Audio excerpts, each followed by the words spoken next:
पहली बार मैंने अपनी जिंदगी में देखा कि ईद के मौके पे सरकारी मुलाजमों को छुट्टी नहीं मिली।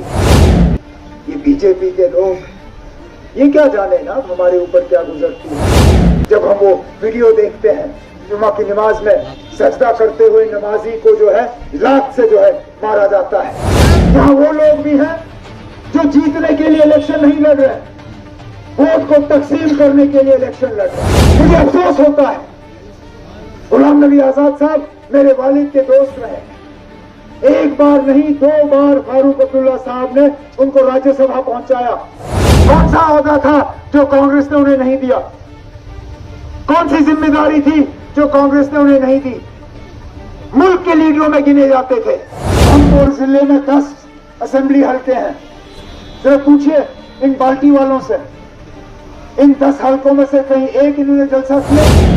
यहां तक कि कहा जाता है कि 5 अगस्त 2019 के बाद एक नई जम्मू कश्मीर बनी, एक खुशहाल जम्मू कश्मीर बनी, एक वो जम्मू कश्मीर जिसमें तरक्की ही तरक्की हुई। बार बार हम वो विकास विकास विकास का नाम सुनते हैं। मैं जहां जाता हूं मैं विकास को ढूंढने की कोशिश करता हूं। मुझे बाकी सब मिल जाते हैं लेकिन वो विकास मुझे कहीं नहीं मिलता, कहीं नहीं मिलता। पूछता हूं लोगों से, बताइए ना 5 अगस्त 2019 के बाद आपकी जिंदगी में बेहतरी आई या नहीं आई? पहली बार मैंने अपनी जिंदगी में देखा कि ईद के मौके पे सरकारी मुलाजमों को छुट्टी नहीं मिली। पहली बार, पहली मर्तबा सरकारी मुलाजमों से कहा गया कि ईद पे या तो दफ्तर आओ या कैजुअल लीव ले लो, नहीं तो हम आपको एब्सेंट करार करेंगे। क्या इतने ही सस्ते हैं हमारे जज्बात? क्या इतनी कदर है आपको हमारे जज्बातों की? ये बीजेपी के लोग ये क्या जाने ना हमारे ऊपर क्या गुजरती है। जब हम वो वीडियो देखते हैं जहां जुमा की नमाज में सजदा करते हुए नमाजी को जो है लात से जो है मारा जाता है, जहां गुजरात जैसी जगह में रोजे के बाद तरावी पढ़ते हुए बच्चों को इतना मारा जाता है, इतना पीटा जाता है कि वो अस्पताल पहुंच जाते हैं। ये हाल है। और ये लोग टस से मस नहीं। तभी तो वोट के बंटवारे की यहां साजिश रचाई जाती है। इसलिए मैंने कहा उम्मीदवार बहुत हैं लेकिन सोच सिर्फ 2 तरह की। यहां वो लोग भी हैं जो जीतने के लिए इलेक्शन नहीं लड़ रहे, वोट को तकसीम करने के लिए इलेक्शन लड़ रहे हैं। मुझे अफसोस होता है, गुलाम नबी आजाद साहब मेरे वालिद के दोस्त रहे। एक बार नहीं 2 बार फारूक अब्दुल्ला साहब ने उनको राज्यसभा पहुंचाया। कितनी बार मैंने उनके घर खाना खाया। इस मुल्क के सबसे ज्यादा बड़े मुसलमान लीडरों में जाना जाते थे। कौन सा ओहदा था जो कांग्रेस ने उन्हें नहीं दिया? कौन सी जिम्मेदारी थी जो कांग्रेस ने उन्हें नहीं दी? मुल्क के लीडरों में गिने जाते थे। आज देखिए ना आप कहां पहुंचे। मां सिवाय इस उधमपुर पार्लिमानी हल्के के, इसके बाहर कहां है उनकी लीडरी? 5 पार्लिमानी हल्के हैं जम्मू कश्मीर में। बताइए ना कहां है उनके उम्मीदवार? मां सिवाय इस उधमपुर डोडा किश्तवाड़ वाली सीट में कहां है?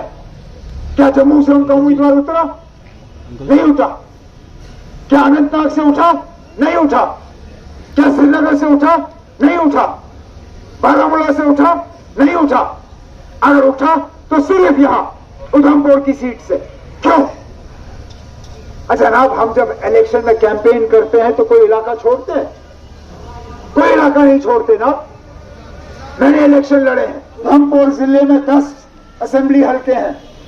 जरा पूछिए इन पार्टी वालों से, इन 10 हल्कों में से कहीं एक इन्होंने जलसा किया? एक भी नहीं। कठुआ में 6 हल्के हैं। पूछिए जिनका निशान ये बाल्टी है, कठुआ गए? उन 6 हल्कों में कहीं उन्होंने कैंपेन किया?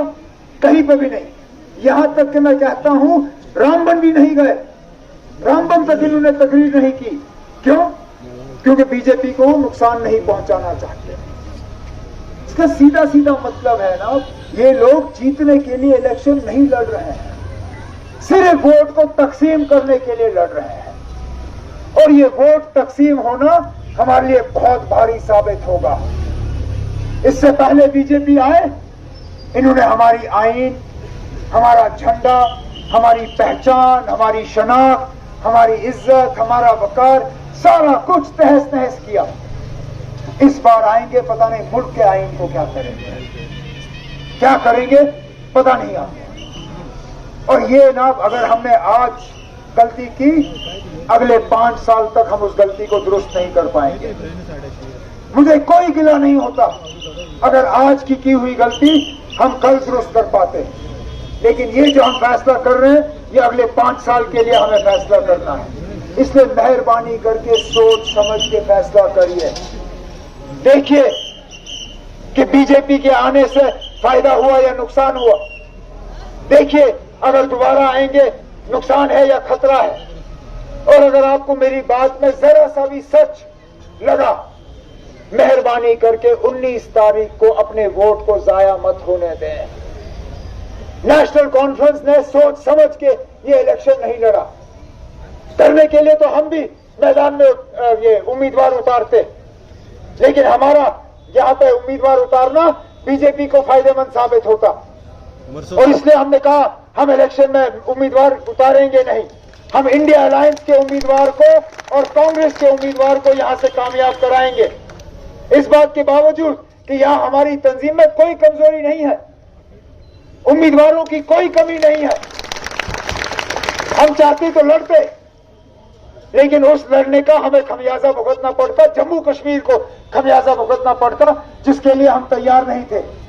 इसलिए मेरे जो नेशनल कॉन्फ्रेंस के साथी हैं, जब वो पोलिंग बूथ में जाएंगे, उनको हल का निशान नजर नहीं आएगा। आप ढूंढोगे भी तो इस इलेक्शन में नहीं होगा, लेकिन चौथे नंबर पे हाथ का निशान है।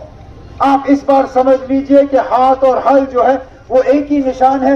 बिस्मिल्लाह करके आप नेशनल कॉन्फ्रेंस के लिए वोट डालें तो चौथे नंबर के बटन पे कांग्रेस के उम्मीदवार, इंडिया अलायंस के उम्मीदवार, उस उम्मीदवार और उस अलायंस, जिस अलायंस ने सबको जोड़ने की कोशिश की, जिसने इस मुल्क को जोड़ने की कोशिश की, जिसने जम्मू कश्मीर को जोड़ने की कोशिश की, उस अलायंस के उम्मीदवार को आप यहां से कामयाब करिए।